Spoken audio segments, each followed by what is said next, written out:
Hello, welcome po sa ating lutong kusina. Ngayon ay gagawa tayo ng Milo cake.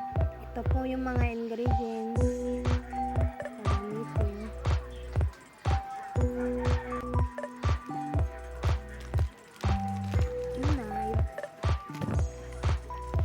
Ibuhos natin yung isang sachet. Pwede rin pong dalawa. Bali dalawa yung ginamit ko. Pagkatlagay ko ng egg after, tapos nilagyan ko ulit ng isang pack ng Milo. Ubus na natin yung egg,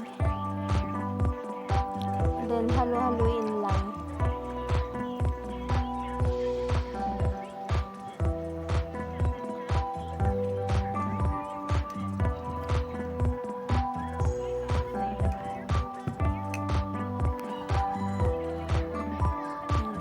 Ilalagay na natin ngayon yung asukal. Mga 2 kutsara. Then haluin ulit natin. Then ready to lagay na natin sa ating lanera. Ngayon gagawin ko po dito ay i-steam po. Ayan, mga 30 to 40 minutes.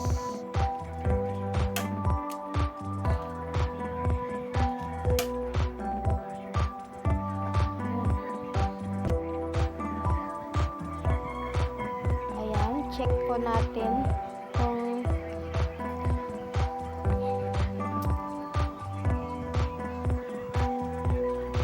yan. Yung cheese is optional lang. Kung gusto nyo pong maglagay o hindi po, pwede naman po. Yung sa akin kasi nilagyan ko ng cheese kasi yung anak ko mahilig talaga sa cheese. Yan ang parang naging icing niya. Ito na po, after 10 minutes. Ito na po ang ating Milo cake.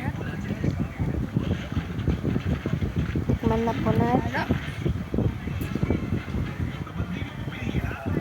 Sarap.